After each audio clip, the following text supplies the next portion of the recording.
اعوذ باللہ من الشیطان الرجیم بسم اللہ الرحمن الرحیم اللہم وفقنا لما تحب وترضى واجعل عاقبت امورنا خیرا ولا تکلنا الی انفسنا طرفۃ عین ابدا رب ادخلنی مدخل صدق واخرجنی مخرج صدق واجعل لی من لدنک سلطانا نصیرا۔ سورہ مبارکہ بقرہ آیہ کریمہ۔ ان اللہ لا یستحیی ان یضرب مثلا ما بعوضۃ فما فوقها فاما الذین آمنوا فیعلمون انہ الحق من ربہم واما الذین کفروا فیقولون ماذا اراد اللہ بہذا مثلا یضل بہ کثیرا ویہدی بہ کثیرا وما يضل به إلا الفاسقين الذين ينقضون عهد الله من بعد ميثاقه ويقطعون ما أمر الله به أن يوصل ويفسدون في الأرض أولئك هم الخاسرون۔ اس آیہ کریمہ میں اللہ تبارک و تعالیٰ نے قرآن کے اسلوب بیان کے متعلق منکرین کا اعتراض پیش نظر رکھ کر ان کو جواب دیا ہے۔ جیسا پہلی آیت میں گزرا ہے کہ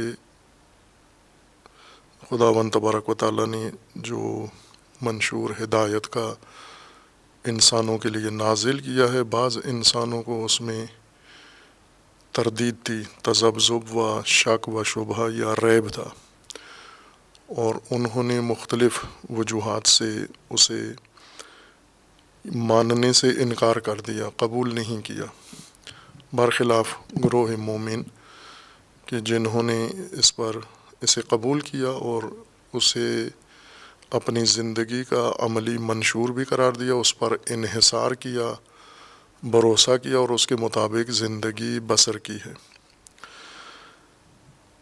یہ گروہ جنہیں کافرین کہا گیا ہے، ان کی طرف سے شک تھا، ریب تھا۔ اس کی ایک مثال اضراب امثال میں ہے، چونکہ قرآن کریم میں طرز کلام ہدایت کے لیے ہے، اور ہدایت میں ناس کے لیے سب سے آسان اسلوب اختیار کیا گیا ہے، برخلاف علوم کے اور انسانوں کے کہ بعض اوقات انسان مشکل کلام کو اپنے لیے تشخیص دیتے ہیں اور یا پیچیدہ کلام کو اپنے لیے ایک ہنر اور مہارت قرار دیتے ہیں، جبکہ ہدایت میں یہ کمزوری ہے، نقص ہے اور عیب سمجھا جاتا ہے۔ یعنی ہدایت کا کلام ایسے نہیں ہونا چاہیے کہ جس میں لوگوں کو سمجھنے میں مشکل پیش ہو، اور اس کے پیش نظر سب سے آسان طریقہ تفہیم کا، مثال کا ہے، تمثیلی بیان سب سے آسان ہوتا ہے۔ اور جب تمثیل قرآن کریم میں آئی ہے تو اس پر بھی اعتراض ہوا کہ اگر یہ اللہ کا کلام ہے تو اس کے اندر ضرب المثل کیوں ہے، تمثیل کیوں ہے، اور جب تمثیل بھی ہے تو مثال حقیر چیزوں کی کیوں ہے، اعلیٰ اور بڑھیا چیزوں کی مثال کیوں نہیں ہے۔ خوب اس کی وضاحت ہوئی ہے کہ ان اللہ لا یستحیی ان یضرب مثلا ما بعوضۃ فما فوقها، کوئی رکاوٹ نہیں ہے، معنی نہیں ہے کہ تفہیم کے لیے انسان کو ہدایت سمجھانے کے لیے مثال دی جائے، اور مثال بھی کسی بھی چیز کی دی جائے، چھوٹی ہو یا بڑی ہو۔ اور جب مثال آ جاتی ہے منشور ہدایت میں تو اس میں فَأَمَّا الَّذِينَ آمَنُوا فَيَعْلَمُونَ أَنَّهُ الْحَقُّ مِن رَبِّهِمْ، جو ایمان لائے ہیں اور ایمان لاتے ہیں وہ جانتے ہیں کہ یہ حق ہے ان کے رب کی جانب سے۔ اور یہ رویہ ان کا جو الذین یؤمنون یا فَأَمَّا الَّذِينَ آمَنُوا، جو ایمان لائے ہیں، یہاں ایمان ایک طرح کی علیت بیان کر رہا ہے کہ یعنی یہ ان کا موقف وہ فوراً تصدیق کرتے ہیں کہ یہ اللہ کا کلام ہے اور اس میں کوئی مشکل نہیں ہے ہمیں، یہ ان کے ایمان ہی کا نتیجہ ہے۔ لیکن ایمان جس طرح عام تأثر یہ ہے کہ کسی چیز کو سمجھے بغیر، جانے بغیر ذہن میں رکھ لینا، قبول کر لینا ذہنی طور پر، نفسیاتی طور پر، قرآن اس کو ایمان نہیں کہتا، نہ یہ ایمان کے معنی لغوی کے ساتھ سازگار ہے۔ ایمان یعنی عملی زندگی میں اسے انسان اس پر انحصار کرے، اسے اعتماد کرے، اس پر اطمینان کرے اور زندگی اس کے اوپر بھروسہ کر کے بسر کر رہا ہو، جو چیز ایمان کا متعلق قرار دی گئی ہے۔ جیسا انسان عام معمول کی زندگی میں بہت سارے وسائل پر اعتماد کرتا ہے، انسانوں پر، افراد پر، ہم روزمرہ زندگی میں دیکھتے ہیں کہ ہم کن کن لوگوں پر اعتماد کرتے ہیں جن کے اندر زندگی گزار رہے ہیں۔ ان میں سے ہر ایک قابل اعتماد نہیں ہوتا، لیکن بعض قابل اعتماد ہوتے ہیں، ان کے اوپر ہم اعتماد کر کے زندگی گزارتے ہیں، اسی کو ایمان کہتے ہیں۔ لیکن یہ ایمان عرفی ہے یا ایمان لغوی ہے، ایمان دینی و ایمان قرآنی وہ ایمان ہے کہ ان وسائل کو اعتماد کریں جو اللہ تبارک و تعالیٰ نے آپ کے لیے مقرر فرمائے ہیں، اور جن لوگوں نے انہیں اپنا لیا ہے فَيَعْلَمُونَ، وہ جانتے ہیں کہ یہ مثال اور اس مثال کے اندر جو چیز بھی بیان ہوئی ہے یہ حق ہے ان کے رب کی جانب سے۔ علم رکھتے ہیں الذین آمنوا، انہیں علم ہے اس بات کا، وہ جانتے ہیں کہ یہ حق ہے ان کے رب کی جانب سے۔ یہ علم اسی ایمان ہی کا نتیجہ ہے، چونکہ ایمان رکھتے ہیں، انہوں نے ما انزل اللہ کو اپنی زندگی کا منشور قرار دیا ہے، تو ایمان اسی وقت آتا ہے جب انسان کو اس کے بارے میں یقین ہو۔ یقین کے بغیر ایمان ممکن نہیں ہے۔ عام عرفی لغوی طور پر بھی ہم دیکھیں، لوگ جس شے پر اعتماد کرتے ہیں پہلے اس کے بارے میں آگاہی حاصل کرتے ہیں۔ بعض اوقات ان کا علم غلط نکلتا ہے، کسی شخص پر اعتماد کرتے ہیں، کسی ادارے پر اعتماد کرتے ہیں، کسی کمپنی پر اعتماد کرتے ہیں، اور بعد میں ان کا یہ اعتماد غلط ثابت ہوتا ہے۔ وہ ادارہ، وہ معتمد ایسے نہیں نکلتا جیسے ان کا گمان تھا، لیکن آغاز میں یہ پہلے آگاہی حاصل کرتے ہیں، یقین حاصل کرتے ہیں، علم حاصل کرتے ہیں، پھر اعتماد کرتے ہیں۔ اعتماد علم کے بغیر بھی ہو سکتا ہے، اور وہ اعتماد جو علم کے بغیر ہوتا ہے اس کے پیچھے بھی بالواسطہ کوئی اور علم دخیل ہوتا ہے۔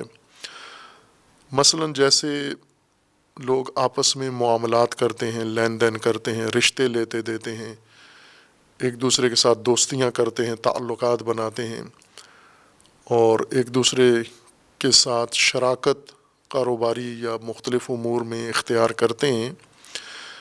جن لوگوں کے ساتھ یہ روابط قائم کرتے ہیں ان کے بارے میں انہیں علم نہیں ہوتا، خود انہیں نہیں جانتے، لیکن کوئی دوسرا آدمی جس کو یہ جانتے ہیں وہ ان کا تعارف کرواتا ہے، وہ ان کا ضامن بنتا ہے، وہ ان کا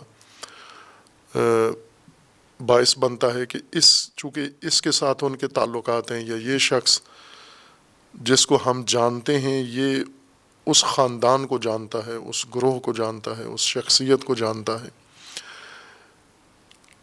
اس علم کی بنیاد پر اعتماد کرتے ہیں۔ اب ممکن ہے جس پر اعتماد کر رہے ہیں اس کا علم نہ ہو انہیں، لیکن کسی اور شخص کو واسطہ قرار دیتے ہیں جس کے بارے میں ان کو علم ہوتا ہے۔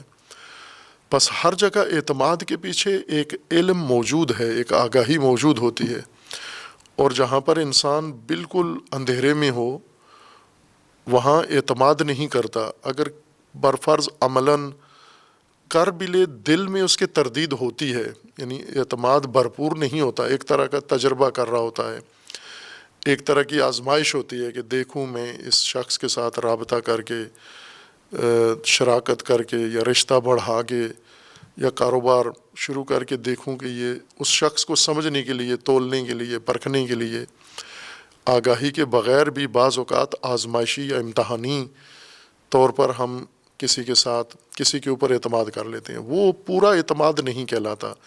یعنی یوں کہیں کہ اعتماد نما ایک چیز ہے، اعتماد و اطمینان یا انحصار آگاہی کا نتیجہ ہے.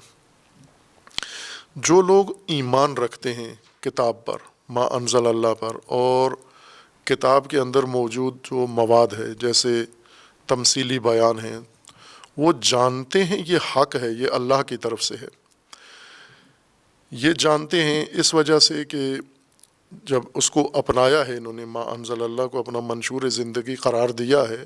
یہ ان دو طبقات والے مومن نہیں ہیں، وہ کسی جگہ بھی قرآن میں الذین آمنو کے زمرے میں نہیں آتے. ایک سورہ بقرہ کے آیات میں جنہیں کہا گیا ہے کہ وَمِنَ النَّاسِ مَن يَقُولُ آمَنَّا بِاللَّهِ وَمَا هُمْ بِمُؤْمِنِينَ، یہ آمنو کے زمرے میں کہیں بھی شامل نہیں ہیں. اور ایک وہ لا علم لوگ، بے خبر لوگ جو گمان کرتے ہیں کہ ہم عالم ہیں، جیسے قالت الاعراب آمنا، آراب بدو، بادیہ نشین، خانہ بدوش آ کر آپ کو یہ کہتے ہیں کہ ہم ایمان لے آئے ہیں، انہیں بھی کہا گیا کہ آپ ابھی مومن نہیں ہو. لہٰذا یہ دو طبقات ہر نسل کے یہ خارج ہوتے ہیں، آمنو الذین آمنو کے زمرے سے باہر ہوتے ہیں. جو مسلمان کے ہاں پیدا ہونے کی وجہ سے مسلمان بن جاتے ہیں، یا دیکھا دیکھی بھیڑ چال کے تحت کسی بھی چیز کو سمجھے بغیر ایک عنوان اپنے اوپر رکھ لیتے ہیں یا کسی زمرے میں شمار ہونا شروع ہو جاتے ہیں عرفی طور پر، یہ آمنو نہیں ہیں، انہیں قرآن ایمان ان کا قبول نہیں کرتا. لہذا آمنو وہی ہیں جنہوں نے ایمان کے ارکان پورے کیے ہیں، فراہم کیے ہیں، اور اس میں سے ایک اہم رکن آگاہی ہے، علم ہے.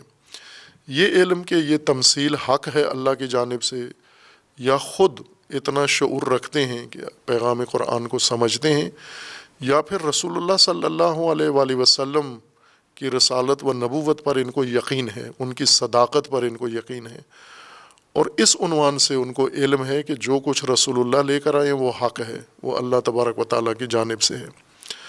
دونوں طرح سے ان کو علم ہو سکتا ہے.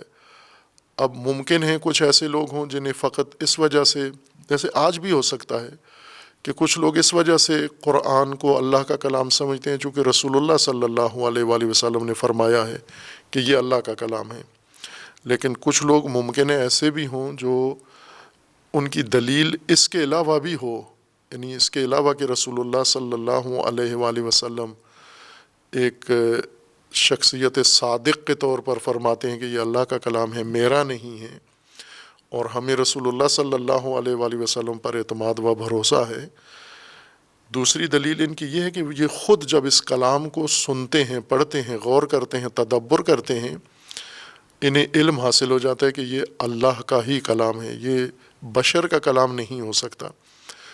نہ رسول اللہ کا اپنا کلام ہے اور نہ کسی اور بشر کا، رسول اللہ کے علاوہ کسی بشر کا کلام ہے، یہ ہر صورت میں اللہ کا کلام ہے. تو دو طریقوں سے اس کے اللہ کا کلام ہونے اور حق ہونے کا علم ان کو ہے، یا رسول اللہ صلی اللہ علیہ وآلہ وسلم کی ہدایت و گواہی کی وجہ سے، یا خود اس پیغام کی حقیقت کو سمجھنے کی وجہ سے.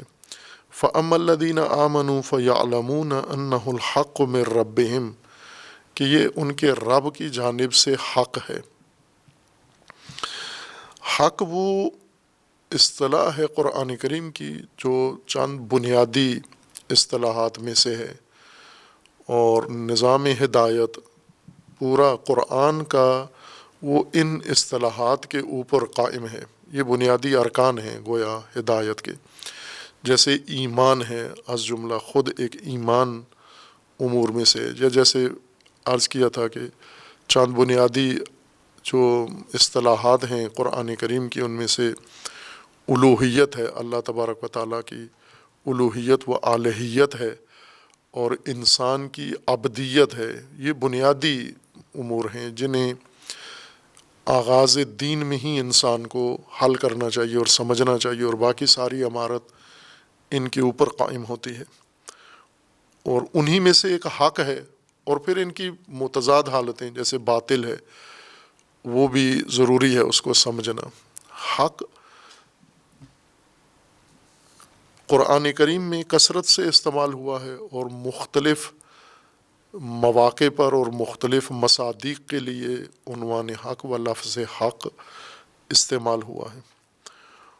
علماء نے حق کی تفسیر کی ہے، تشریح کی ہے، علوم میں بھی کی ہے اور تفسیر قرآن میں بھی تفسیر کی ہے اس کی، اور از جملہ ان موارد میں سے ہے یہ اصطلاح کہ جہاں پر علوم کی اصطلاح اور قرآن کی اصطلاح آپس میں مخلوط ہو گئی ہے۔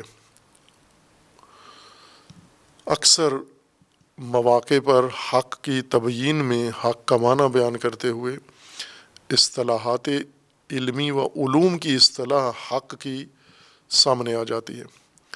جیسے گزشتہ باس میں عرض کیا تھا کہ مثلا جبت و طاغوت کا جب معنی مفسرین کرتے ہیں تو غالباً مصادیق کو معنی کی جگہ رکھ دیتے ہیں۔ جیسے جبت کے بارے میں کہتے ہیں کاہن، ساحر، غیب گو، یہ افراد جو لوگوں کو ورغلاتے ہیں جھوٹ سے، جن کی کوئی حقیقت نہیں ہوتی، ان کو جبت کہتے ہیں۔ یہ مصادیق جبت ہیں، نہ کہ معنی ہے جبت کا۔ حق کے متعلق بھی ایسا ہی ہے۔ حق کے متعلق جو کچھ کتب لغت میں بیان ہوا ہے اور کتب لغت کے بالطبع تفاسیر میں ذکر ہوا ہے وہ مصادیق ہیں حق کے۔ مثلا عموماً کتب لغت میں بھی ہے اور کتب تفاسیر میں بھی ہے اور علوم میں بھی ہے کہ حق کے معنی کیا ہے، تو سب سے پہلا معنی ذکر کرتے ہیں کہ حق اللہ تبارک و تعالیٰ کو حق کہتے ہیں، چونکہ قرآن نے کہا ہے حق۔ لغت میں بھی بیان ہوا ہے اور علوم میں بھی، بعض علوم میں بھی ذکر ہوا ہے کہ حق اللہ تبارک و تعالیٰ کو حق کہتے ہیں۔ یا حق کے لیے کہا گیا ہے کہ وہ بات جو سچی ہو، واقعیت کے مطابق ہو، وہ حق ہے۔ قول حق یعنی وہ قول، وہ بات، وہ جملہ جو اظہار کیا جائے اور حقیقت یا واقعیت کے عین مطابق ہو۔ اس کی مثال یعنی اگر رات کے وقت کہا جائے کہ اس وقت رات ہے تو اس کو کہتے ہیں یہ حق ہے، یہ قول حق ہے۔ حق ہونا اس بنیاد پر ہے چونکہ یہ قول مطابق و واقع ہے، مطابقیت ہے اس کے اندر۔ اور اس طرح سے انسان کے دیگر جو استعمالات ہیں حق کے عنوان کے کثرت سے ذکر کیے ہیں، مصادیق ذکر کیے ہیں، استعمالات ذکر کیے ہیں۔ اور جب مصادیق معانی کی جگہ پر ذکر کیے جائیں تو معانی واضح نہیں ہوتے، اور حق ایسی چیز ہے جو ہر آدمی اپنے وجدان میں، اپنے ضمیر میں، اپنے باطن میں اس کے معنی کو سمجھتا ہے۔ یعنی یہ نہیں کہتا کہ مجھے حق کا معنی پتہ نہیں ہے، لیکن جب اسے تبیین کرنے کا وقت آ جائے، بیان کرنے کا وقت آ جائے، مشکل ہوتا ہے اس کو کھولنا کہ حق کا معنی کیا ہے۔ مصادیق تو ہم بتا دیتے ہیں، اور جو مصادیق بتاتے ہیں وہ درست مصادیق ہیں، یعنی وہ حق کے ہی مصادیق ہیں، لیکن یہ سارے مصادیق معنی نہیں ہیں، لفظ حق کا معنی نہیں ہے۔ اور یہ مشکل، یہ الجھن ہمیں بہت سارے معارف کے اندر درپیش ہے، بلکہ یوں کہیں کہ اکثر قرآنی مفردات و معارف کے بارے میں یہ الجھن درپیش ہے ہمیں۔ اس کو دور کرنے کے لیے ہمیں جو منطقی طریقہ ہے، اصولی طریقہ ہے کہ ہم الفاظ قرآن کو سمجھنے کے لیے کہ قرآن میں استعمال جب ہوئے تو ان کی مراد کیا ہے، یہ الفاظ قرآن نے خود نہیں بنائے، یعنی پہلی دفعہ قرآن میں یہ الفاظ استعمال نہیں ہوئے، بلکہ عام عرب لوگوں کی زبانوں پر رائج الفاظ تھے۔ قرآن کے نزول سے پہلے یہ الفاظ عرب استعمال کرتے تھے، ان کے ہاں ان کا استعمال جائز تھا اور رائج تھا۔ اور ظاہر ہے جب کسی زبان بولنے والے خطے میں یا افراد قوم الفاظ استعمال کرتے ہیں تو ان الفاظ کے معانی انہیں پتہ ہوتے ہیں، انہی معانی کے اندر وہ الفاظ استعمال کر رہے ہوتے ہیں۔ محمل الفاظ نہیں ہوتے، یہ مستعمل الفاظ ہوتے ہیں، یعنی بامعنی الفاظ ہوتے ہیں۔ اور پھر اسی اثنا میں اسی لغت کے اندر ایک اضافہ ہوتا ہے نزول قرآن کا، اور انہی کی زبان میں نئے معانی اور نئے معارف انہی الفاظ کے ساتھ ان کے سامنے بیان کیے جاتے ہیں، پیش کیے جاتے ہیں۔ تو یہ جو قرآن نے استعمال کیا ہے اس لفظ کو اپنے معانی کے لیے، اپنے مواد کے لیے، اپنے مطالب کے لیے، تو یوں نہیں ہے کہ یہاں آ کر اس کا معنی بدل کے، یعنی قرآن سے پہلے کسی اور معنی میں یہ لفظ استعمال ہوتا تھا، قرآن نے اس معنی سے اس کو ہٹا کر ایک الگ معنی میں اس کو استعمال کیا ہے کہ اب ہم کہیں کہ دو معنی ہو گئے اس لفظ کے، ایک قرآن کا معنی اور ایک قرآن سے الگ معنی۔ اور یہ رائج چیز ہے، اسے ہمیں شعوری طور پر دیکھنے کی ضرورت ہے، چونکہ اکثر اوقات ہم الفاظ کے لیے رجوع کرتے ہیں لغات کی طرف، اور لغات بھری ہوتی ہیں ان کثرت معانی سے، کسی بھی لفظ کے وہ معانی استعمالی ذکر کر رہے ہوتے ہیں بغیر یہ تشخیص دیے کہ ان مواقع پر اور ان موارد میں یہ لفظ کیوں استعمال ہو رہا ہے، کس خصوصیت کی بنیاد پر ان مختلف چیزوں کو اور متضاد چیزوں کو اس لفظ کے ذریعے سے بیان کیا جا رہا ہے۔ اور چونکہ کتب میں یہ معانی لکھے ہوتے ہیں لغات میں، تو لکھی ہوئی چیز زیادہ قابل اعتماد لگتی ہے، خصوصاً غیر محقق آدمی کو، جو مقلد آدمی ہو، بغیر غور تدبر کے اس نے کسی چیز کو ثبوت یا حوالہ تلاش کرنا ہو، تو اس کے لیے کافی ہے کسی کتاب میں اس کا ذکر ہو، یہ جانے بغیر کہ یہ ذکر اس کتاب کے اندر جب آیا ہے تو کس بنیاد پر آیا، اس کو کیوں یہ لفظ اس معنی کے لیے یا اس مصداق کے لیے استعمال ہوا ہے۔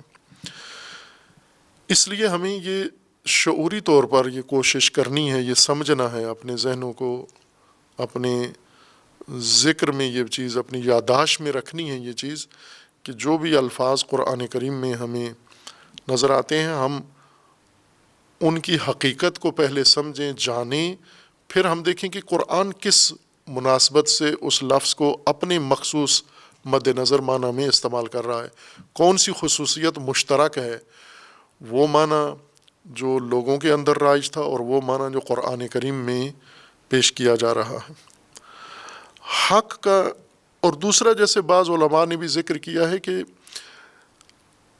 جیسے ہر انسان کو جو لفظ حق سنتا ہے، مثلا اردو بولنے والا انسان، اردو سے ملحقہ کوئی زبان بولنے والا، اس کے سامنے لفظ حق جب استعمال کریں تو وہ کبھی حیرت میں مبتلا نہیں ہوتا کہ یہ حق کون سی لغت ہے، کون سی ڈکشنری میں دیکھوں، یا پوچھے وضاحت کرے جی آپ نے حق کہا ہے تو حق سے کیا مراد ہے، ایسا نہیں ہوتا، چونکہ انہیں پتہ ہوتا ہے معنی ان کے اندر باطن میں موجود ہوتا ہے، تشخیص کے بغیر یا قوت تبیین کے بغیر ان کے اندر یہ معنی موجود ہوتا ہے۔ اور دوم یہ کہ یہی معانی جو عموماً ذہنوں میں موجود ہوتے ہیں، لاشعوری طور پر سنے سنائے ہمارے ذہنوں میں آ جاتے ہیں، جن کی ہم وضاحت نہیں کر سکتے، یہ بہت ہی آسان الفاظ و معانی ہوتے ہیں، لیکن یہی آسان الفاظ و معانی جب ہم ان کو مختلف منابع میں جا کر جستجو کرتے ہیں تو ہمیں بہت پیچیدہ امور نظر آتے ہیں۔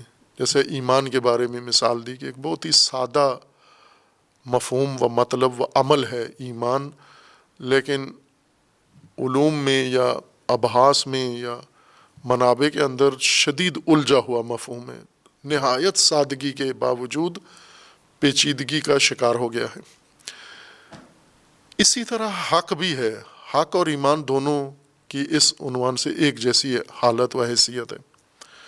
حق بہت سادہ مفہوم ہے، اور حق کا مطلب ہے ثبات۔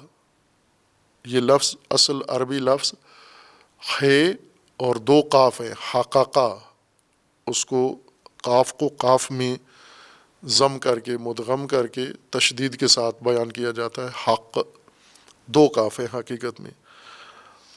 حق کا معنی ہوتا ہے ثابت، جس چیز کو ثبات ہو حاصل، ثبوت اس کو حاصل ہو، یہی اس کا معنی ہے. اس کے علاوہ اس کے معنی میں کوئی اور چیز شامل نہیں ہے، باقی سب اس کے مصادیق کی خصوصیات ہیں جو معنی کے طور پر کتابوں کے اندر آ گئی ہیں اور جن کی وجہ سے کثرت معانی حق کے بیان ہو گئے ہیں، اور وہ معنی پھر آپس میں مختلف بھی ہیں.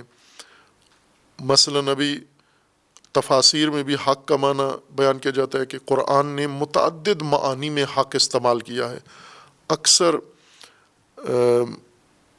مفسرین نے یہ جملہ کہنے میں کوئی آر نہیں سمجھی ہے کہ قرآن نے مختلف معانی میں لفظ حق استعمال کیا ہے.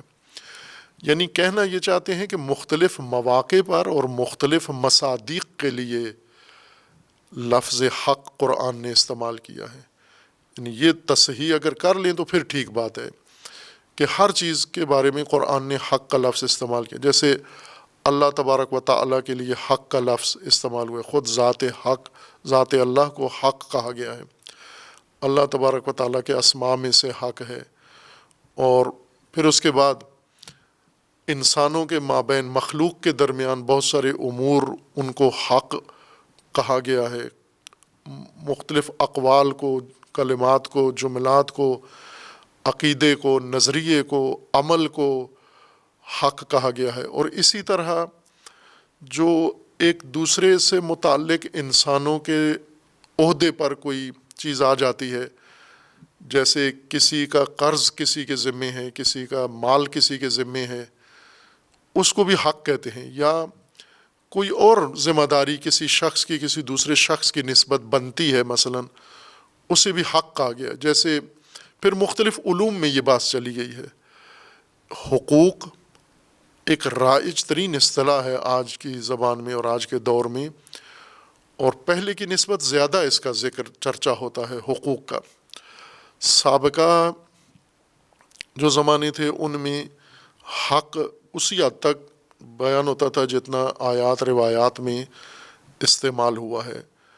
اور فقہ میں بھی اگر ہم دیکھیں تو مستقل باب اس طرح سے حقوق کا تدوین نہیں ہوا، لیکن آج مکمل طور پر فقہ کے برابر یہ بحث تقریباً حجم اس کا بن چکا ہے حقوق کا. اور خصوصاً اس حوالے سے بہت اہم ہے یہ بات کہ نظریاتی طور پر خصوصاً مسلمانوں کو، اہل کتاب کو، اہل قرآن کو یہ امر درپیش ہے کہ مغربی تہذیب، مغربی نظریہ، مغربی طرز زندگی اور مغربی نظریات ایک شدت کے ساتھ، طاقت کے ساتھ اسلامی تعلیمات کے اوپر اثر انداز ہو رہے ہیں. اس کا جن کو احساس ہے، جن علماء کو جو اس طرح کی دو طرفہ ابحاث میں دلچسپی رکھتے ہیں اور جانتے ہیں کہ مغربی نظریات یا مغربی فلسفہ یا مغربی نظریہ اس کی بنیادی باتیں کیا ہیں، اور اسلام میں جسے ہم نے اپنے علوم میں، فقہ میں جن ابحاث کو بنیاد قرار دیا ہوا ہے، ان دونوں کو اگر ہم دیکھیں تو مغربی نظریات کے اندر اسلامی تعلیمات پر جو تہاجم ہے، یلغار ہے، اس کی بنیاد حق پر ہے، حقوق پر ہے. اور وہ یہ ہے کہ انہوں نے حقوق، انسانی حقوق کو ایک مستقل موضوع کے طور پر لیا ہے اور ان حقوق کی نشاندہی کی ہے، اور حقوق ہی انسان کے بیان کیے ہیں. جبکہ اسلام میں، اسلامی فقہ میں، تعلیمات میں فرائض ہیں، ذمہ داریاں ہیں، تکالیف ہیں، احکام ہیں کہ انسان کے ذمے اللہ کی طرف سے یا دین کی طرف سے کیا چیز عائد ہوتی ہے، کیا انسان کو اللہ کی بارگاہ میں یا اللہ کے مقابلے میں کیا کرنا چاہیے دین کے مقابلے میں. لیکن مغربی تہذیب میں یہ نہیں ہے، مغربی تہذیب میں یہ ہے کہ اللہ کو انسان کے لیے کیا کرنا چاہیے. اتنا فرق ہے ان دو نظریوں میں یا اس دو قسم کی سوچ میں. اور مغربی سوچ ظاہر مشرقی اور مسلمان معاشرے کے اوپر اثر انداز ہے، ہر چند اس طرح سے اس کو سمجھ کر پڑھ کر اور اس کی مبانی و بنیادوں کی اساس پر نہیں یہ ابحاث منتقل ہوئیں. جیسا ہم اپنے اگر مثال دیں اپنی قوم کی، اپنی موجودہ نسل کی، تو یہ مغربی افکار کو، مغربی نظریے کو سمجھ کر پڑھ کر اور پھر کوئی بات نہیں کرتے، بلکہ اس کے بارے میں سنی سنائی باتیں، مشتہر باتیں جو کسی بنیاد کے بغیر شہرتیں، ان چند جملوں کو لے کر پھر لے آتے ہیں، متاثر ہوتے ہیں اس چیز سے، ان نعروں سے.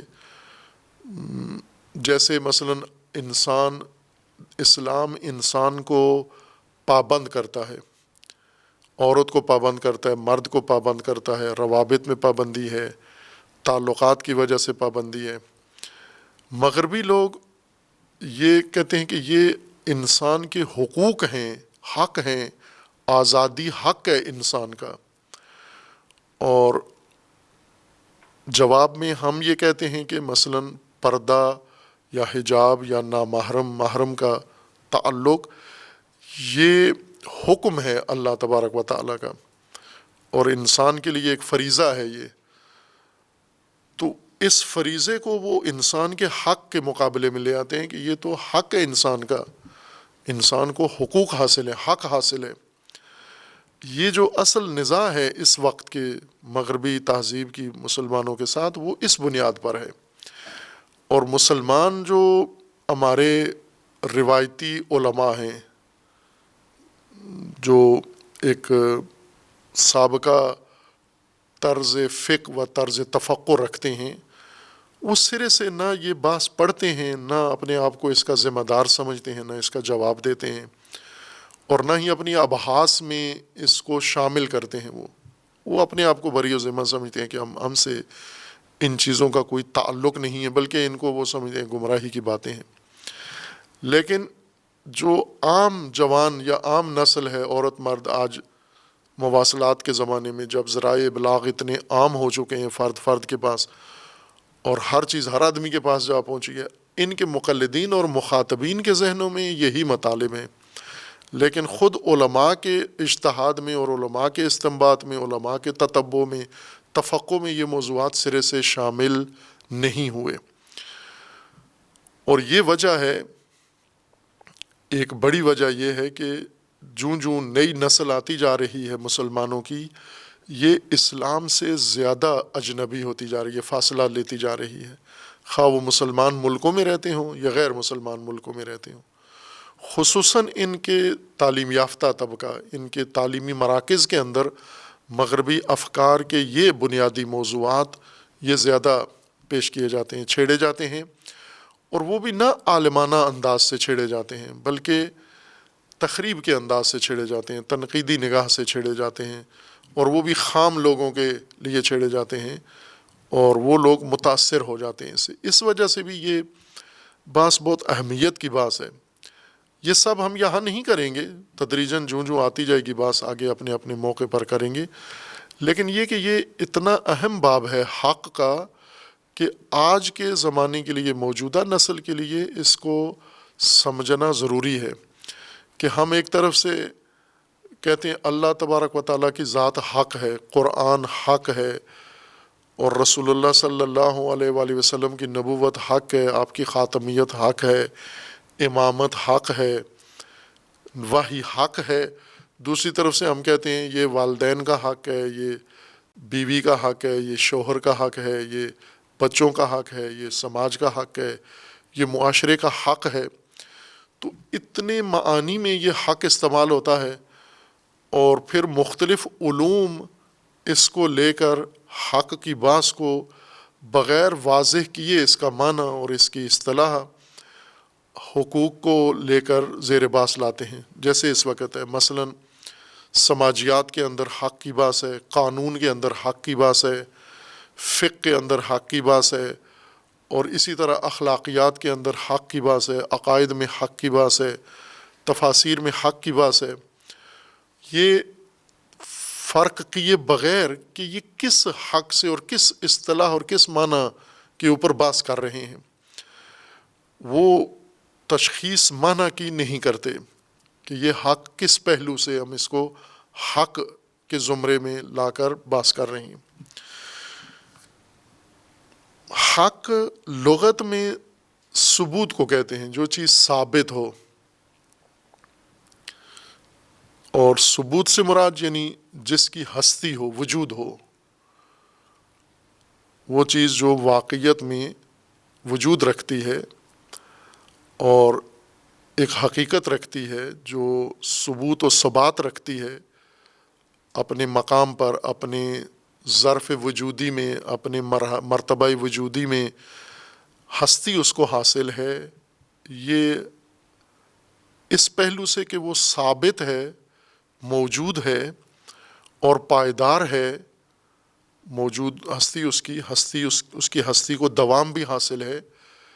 اس اعتبار سے ہر وہ چیز جس میں یہ خصوصیت ہو، ثبات ہو، ثبوت ہو، پائیداری ہو، یعنی اس کا ہونا اور اس کی ہستی مسلم ہو، اس خصوصیت کی وجہ سے وہ حق کہلاتی ہے۔ وہ چیز ہونے کی بنیاد پر، ہستی کی وجہ سے، ثبوت کی وجہ سے، ثابت ہونے کی وجہ سے، پائیدار ہونے کی وجہ سے اور مسلسل اپنی ہستی کو قائم رکھنے کی وجہ سے، اس خصوصیت کی اس پہلو سے اس کو حق کہتے ہیں۔ وہ کوئی بھی چیز ہو، اس کے اندر کوئی قید نہیں ہے، کوئی شرط نہیں ہے کہ یہ ثبوت کس کو حاصل ہو، کون سی چیز ہو، اس کا نام کیا ہو، وہ مادی ہو، وہ معنوی ہو، وہ چھوٹی ہو، وہ بڑی ہو، وہ دینی ہو، وہ غیر دینی ہو۔ اس قید کے بغیر جو چیز ثبات رکھتی ہے، جو چیز وجود رکھتی ہے، جو چیز جس کا ہونا مسلم ہے، وہ اپنے ظرف وجودی میں موجود ہے، وہ چیز اور پائیدار ہے، اس کو دوام حاصل ہے، اس کے وجود کو، ہستی کو، اس پہلو کی وجہ سے، اس خصوصیت کی وجہ سے عربی زبان میں اس کو حق کہا جاتا ہے۔ اس کے مقابلے میں ہے باطل۔ باطل بالکل اس کا نقطۂ مقابل ہے، یعنی جس کو ثبات نہ ہو، جس کے لیے کوئی ثبوت نہ ہو، کوئی وجود نہ ہو اور پائیداری نہ ہو، دوام نہ ہو اس کے اندر۔ انسان یہ توہم کر لے کسی شے کا ہونا جو نہ ہو۔ انسان گمان کر رہے کہ یہ ہے، یہ ثابت ہے، یہ موجود ہے، اس کو ہستی حاصل ہے، اس کو لباس وجود پہنا دیا گیا ہے، یا ایک واقعیت کے طور پر یہ شے اپنے ظرف میں موجود ہے، جبکہ ایسے نہ ہو۔ مثلا جیسے ہم سمجھتے ہیں کہ ہمارا دوست اس ساتھ والے کمرے میں موجود ہے، یہ ہمارے گمان میں یہ بات آئی ہے، اور وہ نہ ہو وہاں پر، وہاں موجود نہ ہو، بے شک کسی اور جگہ موجود ہو، لیکن جہاں ہم اسے موجود سمجھ رہے ہیں وہاں پر وہ موجود نہ ہو۔ اس کا وہاں نہ ہونا اور ہمارے توہم میں یہ ہونا کہ یہ ہے، ایسی ہستی یا ایسا ہونا یا ایسا ثبات جو ہمارے ذہن میں ہو، ہمارے وہم میں ہو، ہمارے گمان میں ہو، لیکن واقعیت میں اس کو یہ ثبوت و ثبات حاصل نہ ہو، اپنے ظرف وجودی میں وہ نہ ہو، اس کو باطل کہتے ہیں۔ کوئی بھی چیز ہو، وہ مادی چیز ہو، وہ معنوی چیز ہو، وہ چھوٹی چیز ہو، بڑی چیز ہو، صفات میں سے ہو، موصوفات میں سے ہو، اعمال میں سے ہو، وہ کلام کی نوعیت میں سے ہو، وہ کسی بھی شکل و شیپ میں ہو، اگر اس کو اس کی ہستی کا ہم گمان کر لیں، توہم کر لیں، کسی بھی وجہ سے ہمیں احساس ہو جائے کہ یہ ہے، جبکہ اس کو واقعیت میں یہ ثبوت و ثبات اور ہستی اس کو حاصل نہ ہو، یہ باطل ہے، اس کو باطل چیز کہتے ہیں۔ اور اسی اصطلاح کے مطابق قرآن کریم نے یہ لفظ استعمال کیا۔ عرب زبان میں اسی معنی میں استعمال ہوتا ہے۔ مثلا جو چیز واقعیت رکھتی ہے اور اس واقعیت کا مثلاً اخلاقی لحاظ سے مثبت ہونا بھی ضروری نہیں ہے. ممکن ہے اخلاقی لحاظ سے وہ مثبت چیز نہ ہو، منفی چیز ہو، غلط چیز ہو، لیکن یہی غلط چیز موجود ہے، یہ غلط چیز ثابت ہے، یہ غلط چیز پائیداری رکھتی ہے، یہ امر واقع ہے. یہ اگر یہ واقعیت رکھتی ہے یہ چیز، بے شک اخلاقی پہلو سے اس کو ہم کہیں کہ یہ منفی چیزوں کے زمرے میں آتی ہے، لیکن اسے ہم حق ہی کہیں گے ثبوت و ثبات کی وجہ سے، چونکہ اس کا ہونا ہے. مثلاً کسی جگہ پر ایکسیڈنٹ ہوا ہے اور اس ایکسیڈنٹ میں بہت تباہی ہوئی ہے، سیلاب آیا ہے، زلزلہ آیا ہے، اس زلزلے میں بہت شدید نقصان ہوا ہے اور واقعاً ہوا ہے، واقعیت میں بھی یہ نقصان ہے، ثابت ہے، یہ نقصان ہو چکا ہے. تو ہم کہیں گے کہ یہ زلزلہ آنا اور اتنی تباہی یہ حق ہے، یعنی ثابت ہے، یہ تباہی اپنے ظرف میں، اپنے واقعیت میں ہو چکی ہے. یہ تباہی اس کو ہستی کا جامہ پہن لیا اس تباہی نے، یہ تباہی ظاہر ہو چکی ہے، منصۂ ظہور میں آ چکی ہے، منصۂ وجود میں آ چکی ہے یہ تباہی. برخلاف اس تباہی کے کہ جس کے بارے میں ہم سمجھ رہے ہیں کہ تباہی آئی ہے لیکن واقعیت میں نہیں تھی، اور بعد میں ہمیں معلوم ہو گیا کہ ایسا نہیں تھا. جب ہم تفتیش کریں، جیسے بعض محقق ائمہ لغت نے ذکر کیا ہے کہ باطل اس چیز کو کہتے ہیں کہ جب تفتیش کریں جا کر اس کے بارے میں تو وہ معدوم نکلے، وہ غیر ثابت نکلے، وہ ناپائیدار نکلے، اور ہستی اس کی نہ ثابت ہو، واقعیت میں ہستی نہ ہو اس کی. تفتیش سے ثابت ہو جائے کہ اس کی ہستی نہیں ہے، توہم میں، تخیل میں، شہرت میں، چرچے میں، ذکر میں، کلام میں اس کی ہستی ہو لیکن واقعیت میں اس کی ہستی نہ ہو، اس کو باطل کہیں گے ہم. یہ باطل کا مفہوم ہے. کوئی بھی چیز ہو، وہ دینی امر ہو، وہ دنیاوی امر ہو، وہ اجتماعی امر ہو، وہ انفرادی امر ہو، وہ انسان کا ذاتی امر ہو، ظاہری ہو، باطنی ہو، کوئی بھی چیز ہو، اگر اس قسم کی اس کی خصوصیت ہے کہ ہم سمجھ رہے تھے وہ ہے مثبت یا منفی لیکن واقعیت میں وہ نہیں تھی، وہ یہ باطل، اس کو ہم کہیں گے یہ باطل چیز ہے. یہ قرآن کریم نے اسی معنی کو مد نظر رکھا ہے اور لفظ حق استعمال کیا ہے، اسی معنی میں استعمال کیا ہے، نہ کہ مختلف معانی میں قرآن نے لفظ حق استعمال کیا ہے. یہی معنی ثبات، ثبوت، پائیداری، واقعی پائیداری، یعنی جو واقعیت میں پائیداری ہو، واقعیت میں ثبوت ہو، واقعیت کے اندر جو ثبات ہو، اسی معنی میں لفظ حق استعمال کیا ہے. لیکن یہ چیزیں جو واقعیت میں ثبات رکھتی ہیں یہ ہیں مختلف چیزیں ہیں. یہ ممکن ہے قول ہو، کلام ہو جس کو ثبوت حاصل ہو، واقعیت حاصل ہو، یہ ممکن ہے کوئی عمل ہو، یہ ممکن ہے کوئی شے ہو، یہ ممکن ہے کوئی موجودات میں سے ہو، یہ ممکن ہے کوئی تذکرہ ہو، یہ کچھ بھی ہو سکتا ہے. اور حق کے لیے ضروری نہیں کہ یہ تکوینی طور پر ثبوت اس کو حاصل ہو. ثبوت کے کئی ثبات کے یا ہستی کے کئی درجے ہیں، کئی رتبے ہیں. سادہ الفاظ میں اصطلاحات سے دور رہ کے اگر ہم عام فہم بات کریں تو مراد یہ ہے اس سے کہ اگر کوئی شے ثابت ہے تو وہ ہر چیز ثابت تکوینی وجود سے نہیں ہوتی، یعنی جسمانی شکل میں. جیسے مثلا ہم اپنے ارد گرد جن حقائق کو موجود سمجھتے ہیں یہ موجود ہیں،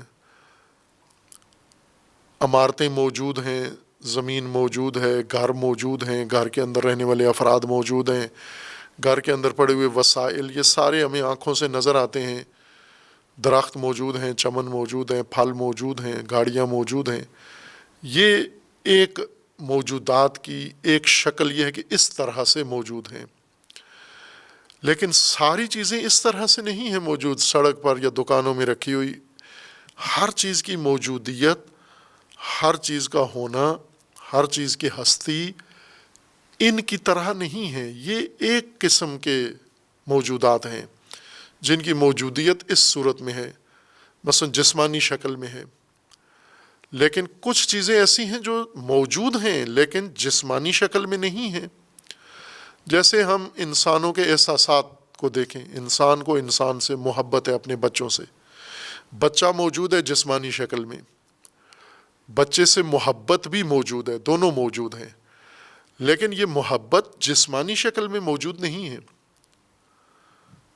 بچہ جسمانی شکل میں موجود ہے، بچے کے ساتھ لگاؤ، بچے کے ساتھ تعلق اور بچے کے ساتھ محبت والدین کی یہ بھی موجود ہے، یا برعکس بچوں کی محبت والدین کے ساتھ یہ بھی موجود ہے. یہ محبت موجود ہوتے ہوئے جسمانی شکل میں نہیں ہے، احساسات کی شکل میں موجود ہے. احساسات مجسم چیزیں نہیں ہیں، احساسات حقائق ہیں، احساسات موجود ہیں، جذبات موجود ہیں، اور یہ چیزیں موجود ہیں. کہاں موجود ہیں؟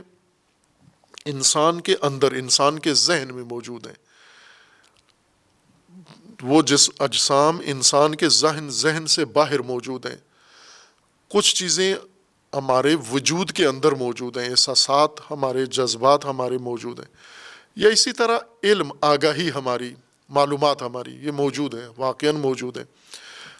جو شخص کہتا ہے مجھے اس چیز کا علم ہے تو حقیقت میں علم ہے، اس کا علم موجود ہے. کہاں موجود ہے؟ جسمانی شکل میں علم کہیں موجود نہیں ہے، آپ دکھا نہیں سکتے کہ یہ ہے میرا علم. وہ موجود ہے، اس کے ذہن میں موجود ہے، اس کے دل میں موجود ہے، اس کی روح میں موجود ہے یہ معلومات اور علم. بس یہ بھی موجودات ہیں اور حقیقی موجودات ہیں، اور ہمیں معلوم بھی ہے ان کا موجود ہونا، ہمیں علم ہے اس کا کہ یہ حقائق ہیں، یہ موجود ہیں، لیکن یہ سب جسمانی صورت میں موجود نہیں ہیں. اسی طرح ہم اور سماجی امور یا روزمرہ زندگی میں انسان سے تعلق رکھنے والی چیزیں دیکھیں تو ان ذہنی امور سے ہٹ کر کچھ اور بھی چیزیں ہیں جو ذہن میں بھی ہم نہیں کہہ سکتے کہ موجود ہیں، جیسے معلومات ذہن میں ہیں، یا محبت یا نفرت ہمارے اندر وجود میں پائی جاتی ہے دل میں. اس طرح سے نہیں ہے، دل میں بھی نہیں ہے، اور دل سے باہر جسمانی شکل میں بھی کہیں موجود نہیں ہے، لیکن وہ واقعیت میں موجود ہیں، وہ بھی واقعیت رکھتی ہیں یہ چیزیں. وہ کیا ہیں؟ ان کی مثال ہم یہ لے سکتے ہیں کہ مثلاً ایک انسان کا رشتہ دوسرے انسان کے ساتھ، نسبی رشتہ ہو، حسبی رشتہ ہو، ان میں سے ایک رشتہ مثلاً زوجیت ہے.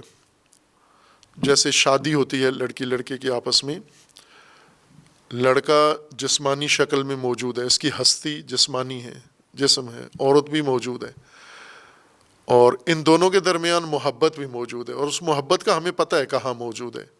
وہ عورت کی محبت عورت کے دل میں موجود ہے، مرد کی محبت عورت کی نسبت اس کے دل میں موجود ہے. یہ دونوں ایک دوسرے سے، یہ خود بھی موجود ہیں ان کے اجسام جسمانی شکل میں، ان کی محبت بھی احساس کی شکل میں ان کے وجود کے اندر، ان کی دل کے اندر موجود ہے.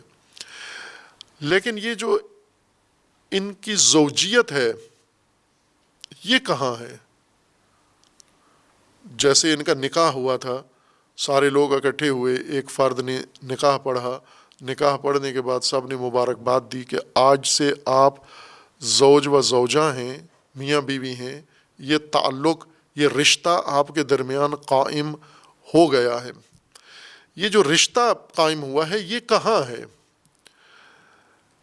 آپ یہ نہیں کہہ سکتے کہ جسمانی شکل میں یہ موجود ہے، باہر دکھایا جا سکتا ہے کہ یہ انسان، زوجہ دکھائی جا سکتی ہے، زوج دکھایا جا سکتا ہے، یہ دونوں جسمانی شکل میں موجود ہیں. محبت ان کی وہ بھی ثابت ہے، اس کو بھی ہم سمجھ سکتے ہیں کہ ان کے دلوں کے اندر موجود ہے، احساس کے طور پر ان کے دلوں میں. لیکن زوجیت نہ جسم ہے نہ احساس ہے. زوجیت یہ نہیں کہہ سکتے کہ زوجیت بھی ایک اندرونی احساس ہے ہمارا، عورت کے دل میں بھی ہے، مرد کے دل میں بھی ہے. یہ تو احساس نہیں ہے، یہ تعلق ہے، ایک رشتہ ہے. یہ رشتہ جسمانی شکل کوئی بھی نہیں رکھتا، باہر نظر نہیں آتا، یہ دکھا نہیں سکتے. آپ یہ کہیں یہ ہمارے ذہنوں میں ہے، یہ معلومات میں سے بھی نہیں ہے کہ رشتہ معلومات کی طرز کی چیز نہیں ہے، اور رشتہ احساسات کی طرز کی چیز بھی نہیں ہے۔ جب ان کے درمیان یہ رشتہ ازدواج قائم نہیں تھا تو محبت تھی، احساس تھا ان کا ایک دوسرے کی نسبت، لڑکی لڑکے کو پسند کرتی تھی، لڑکا لڑکی کو پسند کرتا تھا، یہ احساس دونوں میں تھا۔ نکاح سے پہلے احساس محبت حقیقت میں تھی اور یہ دونوں بھی تھے، لیکن رشتہ نہیں تھا ان کا۔ اب ان کے درمیان رشتہ بھی قائم ہو گیا ہے، رشتہ بن گیا ہے، رشتہ وجود میں آ گیا ہے۔ کہاں ہے یہ رشتہ؟ اس کو ہمیں سمجھنا ہے کہ یہ جو زوجیت کا رشتہ ان کے درمیان قائم ہوا ہے یہ کہاں ہے؟ وہ دو جگہ نہیں ہے، ایک جسمانی طور پر باہر کمرے میں موجود نہیں ہے، گھر میں یہ رشتہ موجود نہیں ہے، دوسرا احساس بھی نہیں ہے یہ رشتہ کہ دل میں موجود ہو، بلکہ یہ رشتہ زوج و زوجہ کے پاس بھی ثابت ہے، وہ بھی کہتے ہیں قائم ہو چکا ہے، دونوں خاندان بھی کہتے ہیں، پورا محلہ معاشرہ ساری دنیا کہتی ہے کہ ان کے درمیان رشتہ قائم ہو چکا ہے۔ تو یہ رشتہ کہاں ہے جو قائم ہوا ہے؟ اس کے لیے ایک اور ظرف ہے، ایک اور رتبہ ہے، مرتبہ ہے ہستی کا، وجود کا۔ جہاں اجسام جسمانی شکل میں ہیں، یہ ایک ہستی کا اور وجود کا رتبہ ہے۔ احساسات ایک اور طرح کا وجودی شکل چیزیں ہیں، احساسات، جذبات، ذہنیات، معلومات، یہ نفس کے اندر موجود ہیں، یہ نفسانی چیزیں ہیں۔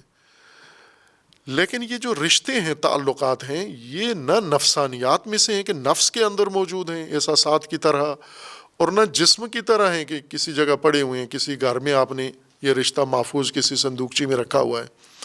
وہ جو نکاح نامہ ہے وہ رشتہ نہیں ہے، وہ اس کا پروف ہے، ثبوت ہے، وہ نہیں ہے رشتہ۔ وہ پھٹ بھی جائے تو رشتہ قائم ہے۔ کئی لوگوں کے نکاح نامے یا لکھتے ہی نہیں ہیں، پرانے لوگ تو لکھتے ہی نہیں تھے، صرف نکاح پڑھا جاتا تھا۔ آج کل جب نکاح نامہ لکھا جاتا ہے تو کئی گم کر بیٹھتے ہیں، ضائع ہو جاتا ہے، تو نکاح تو نہیں ٹوٹتا ان کا جب نکاح نامہ ختم ہو جائے، رشتہ اپنی جگہ قائم ہے۔ یہ رشتہ کہاں موجود ہے؟ اس کو ہم نے سمجھنا ہے، تشخیص دینا ہے۔ اس رشتے کے ظرف کو یا اس رشتے کے مرتبہ وجودی کو یا اس رشتے کے درجہ وجودی کو اصطلاح میں، علمی اصطلاح میں کہتے ہیں اعتبار۔ یہ عالم اعتبار میں موجود ہے، یہ اعتباریات میں سے ہے۔ اعتبار کیا گیا ہے رشتہ، لحاظ کیا گیا ہے۔ جو چیزیں لحاظ کی جاتی ہیں، اعتبار کی جاتی ہیں، وہ اسی مرتبہ لحاظ میں، مرتبہ اعتبار میں موجود ہوتی ہیں، اعتباری وجود کے ساتھ موجود ہوتی ہیں، لحاظی وجود کے ساتھ موجود ہوتی ہیں یہ چیزیں۔ عیناً جس طرح جسمانی چیزیں مرتبہ جسمانیت میں موجود ہوتی ہیں اور نفسانی چیزیں نفس کے اندر موجود ہوتی ہیں، اعتباری چیزیں اس مرتبہ اعتبار کے اندر حقیقتاً موجود ہوتی ہیں۔ اور یہ اعتباری چیزیں فراوان ہیں اور بہت ہیں، انہی کے ساتھ انسان کا سارا سماج قائم ہے۔ جیسے دوستیاں ہیں، تعلقات ہیں، رشتے ہیں، برادریاں ہیں، یا انسان جو لین دین کرتا ہے۔ آج یہ گاڑی اس شخص کی ملکیت ہے، اس نے کسی کو فروخت کر دی، یہ گاڑی دوسرے نے خرید لی اس سے، اور یہ گاڑی اب اس کی ملکیت سے نکل کے اس کی ملکیت میں چلی گئی ہے۔ وہ گاڑی تو اس کے گیراج میں کھڑی ہوئی تھی، یہاں سے چلا کے وہ اپنے گھر لے گیا، وہاں کھڑی ہوئی ہے۔ مالک پہلے اس گھر میں کا رہائشی آدمی مالک تھا، اب اس گھر کا رہائشی آدمی مالک ہے۔ لیکن یہ ملکیت کہاں تھی جو اس سے نکل کے اس تک جا پہنچی ہے؟ گاڑی تو جسم ہے، گاڑی ملکیت کا نام نہیں ہے، گاڑی تو ایک شے ہے، جسم ہے۔ مالک بھی ایک انسان ہے، یہ دونوں ملکیت نہیں ہے۔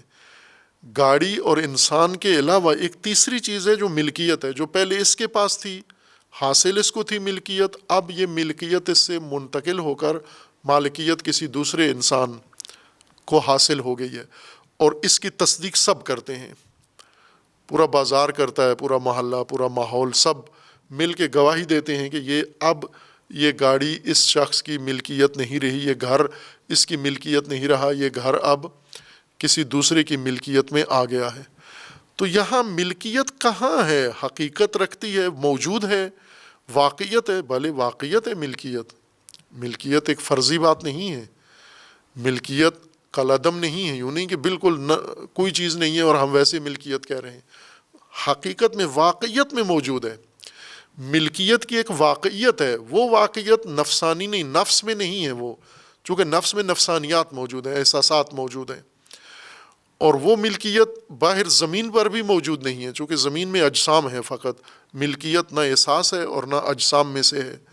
کہاں ہے ملکیت؟ وہیں ہے جہاں زوجیت ہے، یعنی اعتبار میں، اصطلاحی نام اس کا اعتبار ہے کہ عالم اعتبار میں ہے، عالم لحاظ میں ہے۔ خوب، اسی کو جو اعتبار کہتے ہیں علمی اصطلاح میں، شرعی یا دینی اصطلاح میں اس کو تشریع کہتے ہیں۔ تشریع، تشریع کا یہی مطلب ہوتا ہے کہ ایک چیز کو آپ نے بنا دیا ہے، ایجاد کر دیا ہے، وجود اس کو دے دیا ہے، لیکن یہ وجود روڈ پہ، گراؤنڈ میں، زمین میں، گھر میں نہیں اس کو دیا آپ نے، جسمانی وجود نہیں دیا، اور یہ وجود اس کو آپ نے نفسانی وجود نہیں دیا، بلکہ اس کو تشریعی وجود دیا ہے، اس کو قانون کے مرتبے میں موجود کیا ہے۔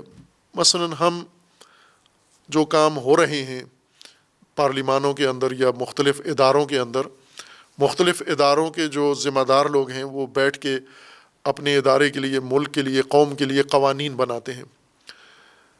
ہر ملک کے اندر جہاں جمہوریت ہو یا نہ ہو، بالآخر قانون ساز ایک ادارہ، ایک اتھارٹی ہوتی ہے جو بیٹھ کر قانون بنا رہی ہوتی ہے۔ وہ ممکن ہے ملک کا حاکم ہو، وہ کوئی خاندان ہو، وہ کوئی شورا ہو، مجلس ہو، یا وہ کوئی پارلیمان طرز کی کوئی چیز ہو، کہیں نہ کہیں قانون بن رہا ہوتا ہے۔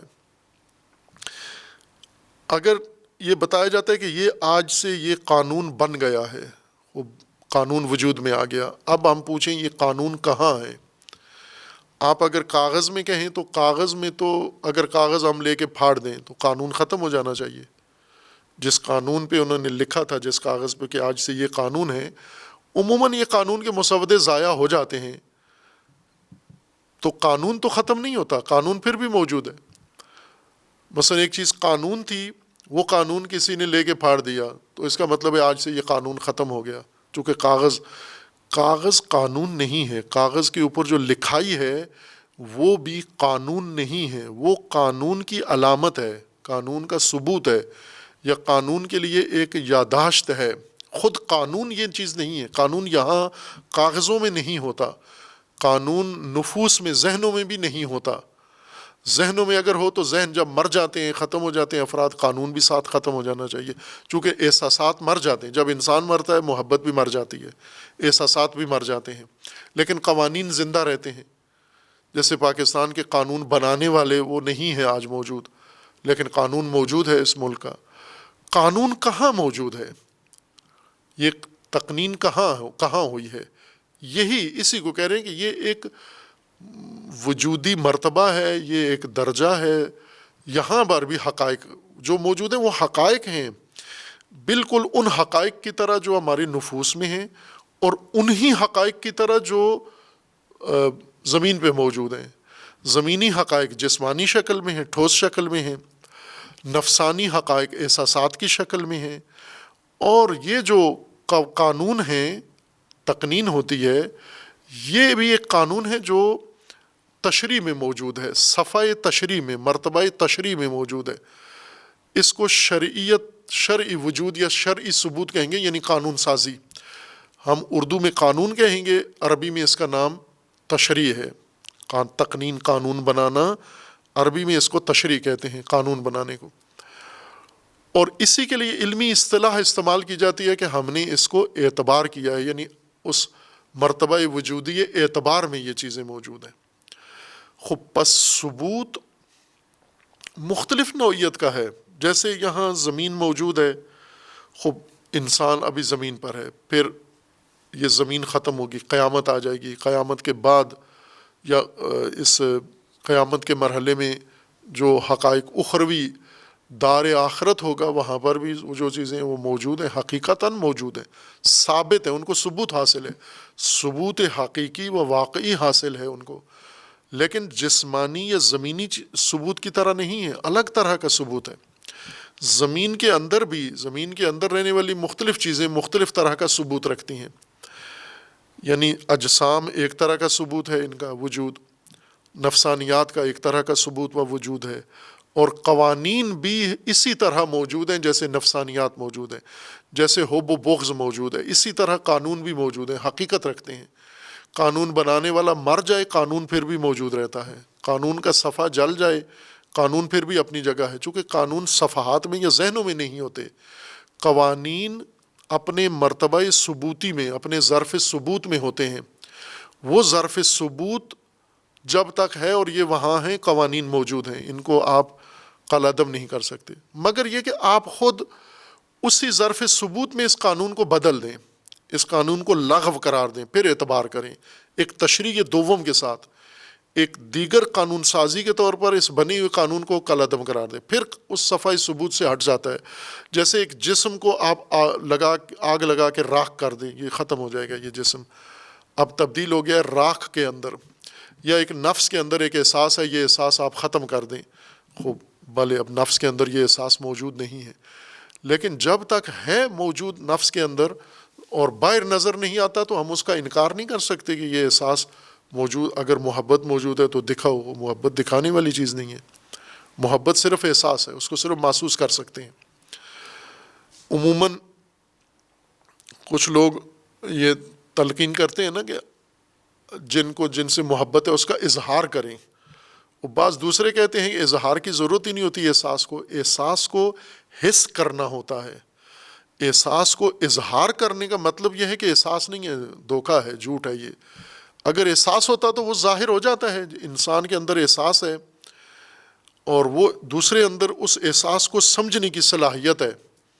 مثلا کوئی آدمی ہمارے سامنے بیٹھا ہوا ہے، کوئی نہیں بات کر رہا ہم سے، نگاہ کر رہا ہے یا نہیں دیکھ رہا ہمیں، ہم اس کا احساس سمجھ جاتے ہیں اپنے بارے میں کہ یہ چاہتا ہے مجھے، نفرت کرتا ہے، بیزار ہے مجھ سے، دشمنی رکھتا ہے، گور رہا ہے مجھے، لا تعلق ہے مجھے، اجنبیت ہے، یہ احساس فوراً ہم اپنا منتقل کر لیتے ہیں۔ اسی طرح ایک دوسرا شخص ہے جو اچھی نیت رکھتا ہے آپ کے بارے میں، بولتا نہیں ہے، آپ اس کی نگاہوں سے، آپ اس کے وجود سے وہ احساس دریافت کر لیتے ہیں۔ انسان کے اندر احساس دریافت کرنے کا، احساس کو سمجھنے کا ایک اللہ نے نظام بنایا ہوا ہے کہ احساسات اس طرح سے انسان تک پہنچ جاتے ہیں۔ غبی لوگ ہیں جو احساسات نہیں سمجھ سکتے، جیسے ذہنی طور پر کچھ غبی ہوتے ہیں، کمزور ہوتے ہیں ذہنی طور پر، جو تشریحات و مفہومات کو نہیں سمجھتے، دیر سے سمجھتے ہیں، کچھ فوراً سمجھ لیتے ہیں۔ احساسات بھی اسی طرح سے ہیں، کچھ لوگ فوراً احساسات دریافت کر لیتے ہیں، کچھ کو دیر لگتی ہے، وقت لگتا ہے احساس دریافت کرتے ہوئے۔ اور اسی طرح جیسے نابینا ہیں، اجسام موجود ہیں، نابینا نہیں دیکھ رہا، خوب جن کی نگاہیں کمزور ہے، بصیرت کمزور ہے، یہ اجسام کو نہیں دیکھ سکتے۔ اسی طرح جو امور قانونی شکل میں موجود ہوتے ہیں، تشریعی شکل میں موجود ہوتے ہیں، اعتباری لباس کے ساتھ موجود ہوتے ہیں، اعتباری ہستی ان کو دی جاتی ہے۔ ہستی کی کئی شکلیں ہیں، ہستی مثلاً مانوی ہستی، مجرد ہستی، جسمانی ہستی، نفسانی ہستی، اور اسی طرح اعتباری ہستی، یہ سب حقائق ہیں، یعنی حقیقی وجود ہیں، نہ یہ کہ صرف جسم حقیقت رکھتا ہے اور جو جسمانیت چیز نہیں رکھتی وہ حقیقت بھی نہیں ہے، وہ واقعیت ہیں۔ یہ ساری چیزیں، یہ مادیت پرستی ہے، میٹیریلزم اسی کو کہتے ہیں کہ وہ ان کے نزدیک صرف جو چیز مادی جسمانی شکل میں ہے وہ موجود ہے، جو مادی شکل میں نہیں ہے وہ موجود نہیں ہے۔ یہ کہہ کے پھر آگے اپنی بات کی ذمہ داری قبول نہیں کرتے، پھر ان کے نزدیک قوانین موجود نہیں ہیں، احساسات موجود نہیں ہیں، علم و معلومات کو موجود نہیں ہونا چاہیے، جبکہ وہ ان چیزوں کو حقیقت سمجھتے ہیں، ان امور کو، جبکہ یہ جسمانی صورت میں موجود نہیں ہے۔ بس یہ واقعی موجودات ہیں۔ یہ اب ہم حق کا معنی سمجھ رہے تھے، حق کہتے ہیں ثبات کو، ثبوت کو، ہونا، ہستی، موجود ہونا، اور وہ بھی واقعیت میں موجود ہونا، نہ فقط ذہن میں، توہم میں، فرض میں موجود ہونا، واقعیت میں موجود ہونا۔ واقعیت ہر موجود کی، ہر شے کی اپنی نوعیت کی ہے، ہر چیز کی واقعیت جسمانی نہیں ہے۔ کچھ چیزیں واقعیت رکھتی ہیں، اگر وہ نفسانی ہے تو نفس میں موجود ہے، نفس میں اگر واقعاً موجود ہیں، جو چیز موجود ہے، ثابت ہے، تو یہ حق ہے، یہ ثابت ہے یعنی حق ہے یہ چیز، اس کو ثبات حاصل ہے۔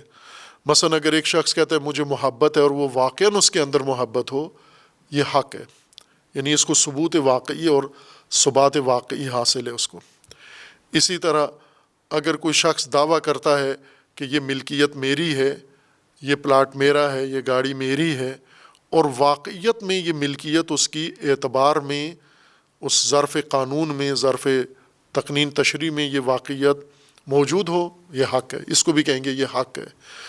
ایک چیز جسمانیت رکھتی ہے، ایک درخت ہے، چمن ہے، باغ ہے، کوئی چیز ہے، واقعیت رکھتی ہے، موجود ہے، ہستی ہے اس کی، یہ حق ہے۔ اور ایک چیز اگر موجود ہے لیکن اس کا وجود جسمانی نہیں ہے، جیسے ذات حق تعالیٰ ہے، اللہ تبارک و تعالیٰ کا وجود ہے، جسمانی نہیں ہے لیکن ایک واقعیت ہے، ثبوت ہے، ثبات حاصل ہے، بس یہ بھی حق ہے۔ اسی طرح ایک شخص ایک بات کرتا ہے، خبر دیتا ہے کہ میں نے یہ دیکھا یا یہ کام ہو گیا ہے، یہ ہونے والا ہے، اور پھر واقعیت میں وہی ہوتا ہے جو یہ کہہ رہا ہے، تو ہم اس کی بات کو کہتے ہیں جو یہ بات کر رہا ہے یہ بھی حق ہے یہ بات، چونکہ واقعیت میں ثابت ہے۔ ابھی اس نے زبان سے کہا ہے، اور زبان میں جو کہا ہے وہ واقعیت میں بھی ثابت ہے، اس کا ثبوت مسلم ہے، لہٰذا آپ اس کی بات کو، قول کو بھی حق کہیں گے آپ، کہ یہ قول حق ہے یہ اس کا۔ خوب، اب اس معنی کے تناظر میں کہ حق کا مطلب ہوتا ہے ثبات، حق کا مطلب ہوتا ہے ثبوت، حق کا مطلب ہوتا ہے ہستی، حق کا مطلب ہے ہونا، کہاں ہونا؟ اپنے ظرف ثبوتی میں ہونا، نہ دوسرے کے گھر ہونا۔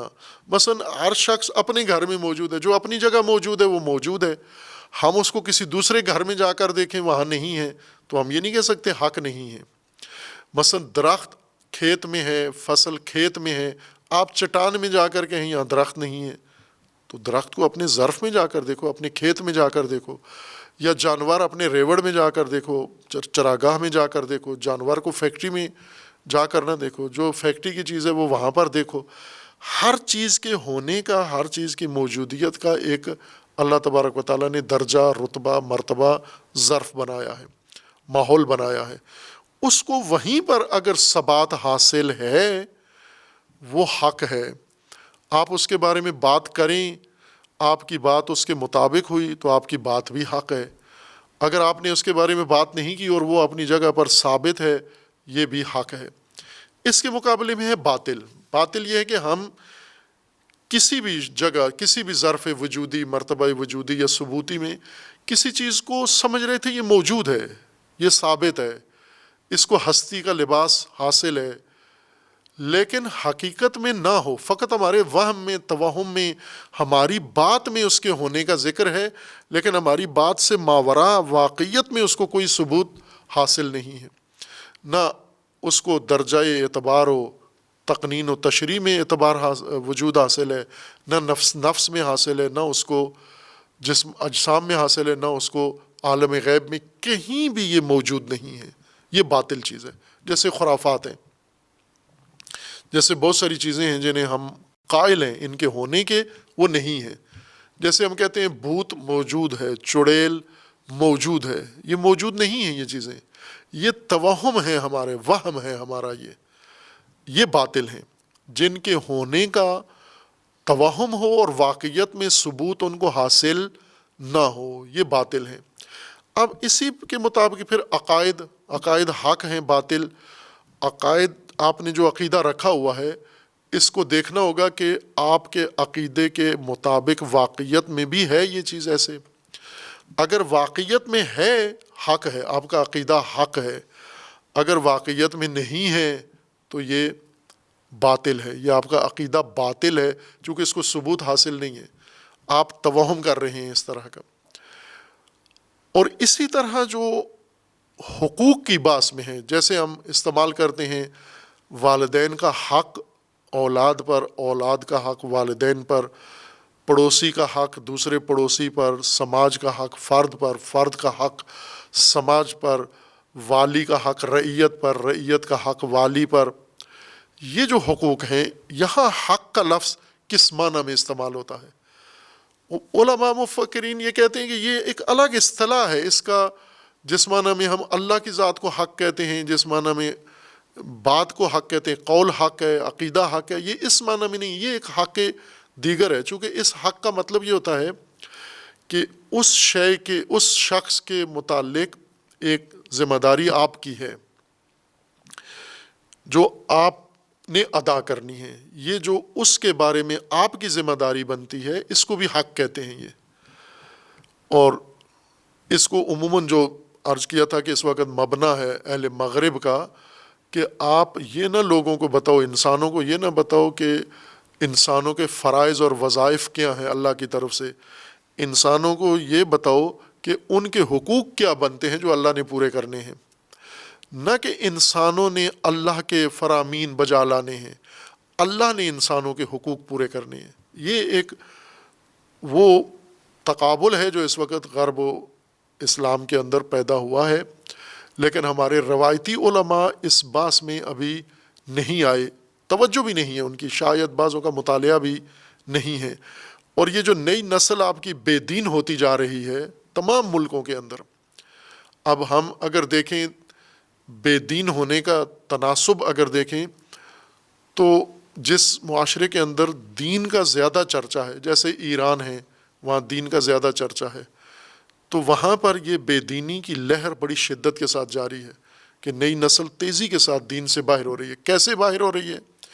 انہی مسائل کی وجہ سے کہ ان کے تعلیمی اداروں میں یا ان کے ذرائع ابلاغ میں یہ چیز ان کو بتائی جاتی ہے کہ آپ کے حقوق ہیں نہ کہ فرائض. آپ کوئی فریضہ نہیں رکھتے کسی کے مقابلے میں، صرف آپ حق رکھتے ہیں. خوب یہ کیا مراد ہے حق سے؟ بیوی کا حق شوہر پر، شوہر کا حق بیوی پر، فلاں کا حق فلاں پر. یہ جو حقوق ہیں قوانین کے اندر، یہ کس معنی میں حق کہا جاتا ہے؟ یہ بھی یہی معنی ہے. یہاں ثبوت اور ثبات و پائیداری اور ہونا، موجودیت ہی یہاں معنی ہے حق کا. صرف یہ ہے کہ فرق مصداق کا ہے کہ یہاں پر جو چیز موجود ہے وہ احساس نہیں ہے، جس چیز کی موجودگی کو ہم حق کہہ رہے ہیں وہ ایک ذمہ داری ہے، وہ ایک عہدہ ہے، وہ ایک ایسی چیز ہے جو دوسرے کی سے تعلق رکھتی ہے لیکن میں نے ادا کرنی ہے، میرا فریضہ بنتا ہے، میری ذمہ داری بنتی ہے.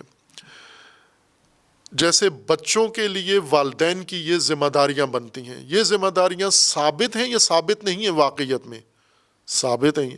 اگر ثابت ہیں، ذمہ داری ثبوت کی وجہ سے حق کہلاتی ہے. اس کا دوسرا نام بھی ہے لیکن اس کو حق اس وجہ سے کہتے ہیں چونکہ ثبات حاصل ہے اس کو، یہ موجود ہے اس ظرف وجودی میں جو اس کا ہے. وہ اعتباری ہے تو اعتبار میں موجود ہے، وہ ذہنی ہے تو اذہان میں موجود ہے، وہ نفسانی ہے تو نفس میں موجود ہے، وہ اگر تکوینی ہے تو تکوین میں موجود ہوگی. یہ حقوق بھی سارے یہ عالم اعتبار میں موجود ہے، تشریعی وجود ہے، ان کا قانونی وجود ہے. یہ اس مرتبہ وجودی قانونی کے اندر یہ سارے حقائق ثابت ہیں، یہ حق. لیکن یہ ثابت کرنا ہوگا پہلے کہ یہ حق جس کو آپ کہہ رہے ہیں کہ اس پر حق ہے، یعنی یہ ذمہ داری اس کے اوپر عائد ہوتی ہے، طاری ہوتی ہے. یہ مال اس نے اس کو دینا ہے، یہ عمل اس نے اس کے حق میں کرنا ہے، یہ بات اس نے خدمت اس کی کرنی ہے. اس کو اس عالم میں جس سے یہ اس کا تعلق ہے وہاں کوئی دلیل، کوئی ثبوت ہے اس کے ثابت ہونے کا، موجود ہونے کا؟ اگر دلیل نے اس کو ثابت کر دیا تو یہ حق کہلائے گا. یہ حق ہے کیوں کہ ثابت ہے. یہ ذمہ داری ثابت ہے، یہ عمل جو دوسرے کے لیے آپ نے کرنا ہے یہ آپ پر ثابت ہے، اسی وجہ سے اس کو حق کہتے ہیں. مثلا بیوی نے شوہر کے لیے یہ عمل کرنا ہے، یہ ثابت ہے. شوہر کے کھاتے میں شوہر کی بنسبت بیوی نے یہ کام کرنا ہے، یہ کام عالم قانون میں ثابت ہے بیوی کے اوپر. اس ثابت ہونے کی وجہ سے ہی اس کو حق کہتے ہیں۔ شوہر کا، بیوی کا حق شوہر کے اوپر ہے، شوہر کی نسبت، بیوی کی نسبت شوہر نے یہ ذمہ داری انجام دینی ہے۔ خوب یہ ذمہ داری آیا ثابت ہے دلیل سے اس مرتبے میں جہاں اس کو ثابت ہونا چاہیے، اگر ثابت ہے، دلیل موجود ہے، یہ حق کہلائے گا، یہ حق ہے یہ۔ اور وہ چیزیں جو ہم حق قرار دے رہے ہیں لیکن ثابت نہیں ہیں، وہ باطل ہیں، یہاں پر بھی اس کے مقابلے میں باطل ہی ہے۔ اس کو قرآن کریم نے خوبصورتی سے بیان کیا ہے سورہ مبارکہ رعد میں۔ یہ مثال اللہ تبارک و تعالیٰ نے یہ حقیقت سمجھانے کے لیے دی ہے، یعنی حق کا اور باطل کا یہ معنی یوں نہیں کہ ہم لغت سے کر رہے ہیں، بلکہ یہ سورہ رعد کے اندر خداوند تبارک و تعالیٰ نے حق و باطل کا معنی بھی کر کے دیا ہے ہمیں۔ سورہ رعد میں آیت 17 میں ہے انزل من السماء ماء، اللہ تبارک و تعالیٰ نے آسمان سے پانی اتارا ہے۔ اب یہ خود اس تمثیل کی مثال ہے، یہاں جو قرآن نے کہا ہے نا کہ قرآن میں متشابہات ہیں اور قرآن میں محکمات ہیں، متشابہ ترین آیت یہ ہے قرآن کی، یا ضرب المثل میں بہترین ضرب المثل یہ ہے، تمثیل یہ ہے قرآن کریم کی۔ حق و باطل دو حقیقتیں ہیں جن کو ہمیں سمجھنا ہے، دو معنی ہیں۔ اب قرآن دیکھیں کس آسانی سے اور کتنی خوبصورتی سے حق و باطل ہر ان پڑھ کو بھی سمجھا رہا ہے، اس کے لیے کوئی فیلسوف ہونا ضروری نہیں ہے۔ انزل من السماء ماء فسالت اودیۃ بقدرها، آسمان سے پانی اتارا اللہ تبارک و تعالیٰ نے اور یہ بہہ نکلا وادیوں کے اندر، اور ہر وادی میں اس کی گنجائش کے مطابق، مقدار کے مطابق پانی بہہ نکلا۔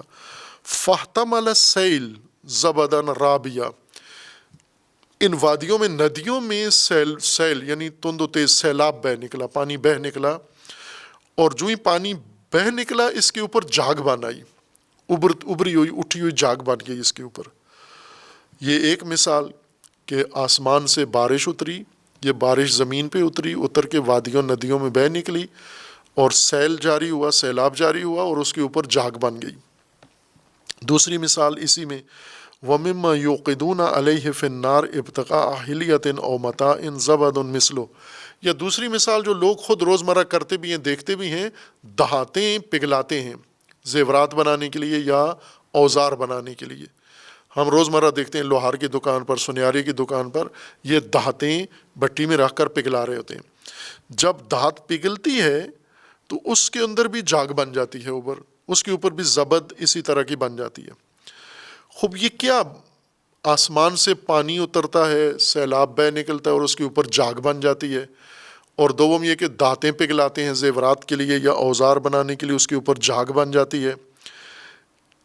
کیا اس سے مقصود کیا ہے؟ مقصود یہ ہے کذالک یضرب اللہ الحق والباطل، یہ حق و باطل آپ کو سمجھایا جا رہا ہے۔ یہ حق ہے وہ باطل۔ حق کیا ہے؟ وہ سیل، وہ پانی، اور باطل کیا ہے؟ اوپر بنی ہوئی جھاگ۔ یا دھاتیں پگھلاتے ہیں جب آپ تو نیچے دھات پگھلی ہوئی مائع بن جاتا ہے، اوپر اس کے جھاگ بن جاتی ہے۔ یہ حق و باطل ہے۔ یہ اس مثال کے ذریعے سے، تمثیل کے ذریعے حق و باطل واضح کر دیا۔ خوب حق کیا ہے، وہ باطل کیا ہے یہاں پر؟ فَأَمَّا الزَّبَدُ فَيَذْهَبُ جُفَاءً، یہ جو جھاگ ہے اوپر یہ ختم ہونے والی ہے۔ بس باطل کس کو کہتے ہیں؟ ختم ہونے والی چیز کو، جس کا ثبات جاری نہ رہے، جو ایک لحظے کے لیے کسی کے کہنے کی وجہ سے ہمیں احساس ہو کہ شے موجود ہے لیکن دوسرے لمحے میں ختم ہو جائے، وہ پائیدار نہ رہے، ثابت نہ رہے، ختم ہو جائے۔ ختم ہونے والی چیز باطل ہے۔ وَأَمَّا مَا يَنْفَعُ النَّاسَ فَيَمْكُثُ فِي الْأَرْضِ، لیکن وہ جو لوگوں کے لیے نافع چیز ہے وہ زمین پہ ہی رہتی ہے، وہ پانی زمین میں ہی ہے، وہ نہیں ختم ہوتا۔ جھاگ ختم ہو جائے گی تھوڑی دیر کے بعد، اور پانی ختم نہیں ہوگا، وہ رہے گا، مکث کرے گا زمین میں۔ کذالک یضرب اللہ الامثال، اس طرح خدا مثال دیتا ہے اور مطالب کو سمجھا دیتا ہے۔ خوب یہاں پر ہم اسی آیت کریمہ سے ہی ہم صرف اسی پر رہیں، ہم کسی ڈکشنری کی طرف رجوع نہ کریں۔ حق کیا ہے؟ وہ جو پائیدار ہے، وہ جو ثابت ہے، وہ جو نافع ہے، وہ حق ہے۔ کہاں ہے؟ اپنے ظرف ثبوتی میں، جہاں جہاں بھی ہے وہ اگر ثابت ہے، باقی ہے، یہ حق ہے۔ باطل کیا ہے؟ وہ جو جاگ سی وجود میں آتی ہے، یعنی کسی کے ذہن میں، کسی کے تقریر میں، کسی کے تحریر میں جاگ سی بنتی ہے، دوسرے لحظے ثابت ہو جاتا ہے کہ یہ موجود نہیں ہے، یہ ثابت نہیں ہے، اس کا کوئی حقیقت سے تعلق نہیں ہے، واقعیت سے تعلق نہیں ہے، وہ باطل ہے۔ قرآن کریم نے خود ہی حق و باطل تعریف کر کے ہمیں بتا دیا ہے۔ اب باقی موارد اس کے مصادیق ہیں، جیسا آیہ مہلباس میں کہ جب ایک ضرب المثل اللہ کی طرف سے دی جاتی ہے تو جو مومن ہیں وہ جانتے ہیں کہ یہ حق ہے۔ حق سے مراد یعنی وہ جانتے ہیں کہ یہ کلام اللہ کا ہے، ثابت ہے، یہ ثبوت اس کو حاصل ہے، یہ اپنے ظرف ثبوتی میں یہ واقعیت رکھتی ہے یہ چیز کہ یہ اللہ کی طرف سے یہ کلام ہے، یہ حق ہے، یہ من ربہم انہ الحق من ربہم، یعنی یہ ان کے رب کی طرف سے ہی کلام آیا ہے۔ یہ ثبوت واضح ہے، محرز ہے، پتہ ہے، علم میں ہے ان کے اس کا ثبوت، وہ جانتے ہیں یہ حق ہے، یعنی اس کا واقعیت ہونا، اس کا ثابت ہونا، اس کا مسلم ہونا ان کے علم میں ہے کہ یہ ایک واقعیت رکھتی ہے یہ چیز کہ یہ ضرب المثل اللہ کی طرف سے ہے۔ وَأَمَّا الَّذِينَ كَفَرُوا فَيَقُولُونَ مَاذَا أَرَادَ اللَّهُ بِهَذَا مَثَلًا، لیکن کافر اس کے اندر تو یہ صلاحیت ہی نہیں ہے کہ وہ یہ حق تشخیص دے سکے، وہ اور بات کرتا ہے، وہ جانتا بھی نہیں ہے اور اس کا موقف بھی اور ہے، چونکہ وہ کافر ہے، اسے بعد میں بیان کریں گے۔ وصلی اللہ علی محمد وآلہ الطیبین۔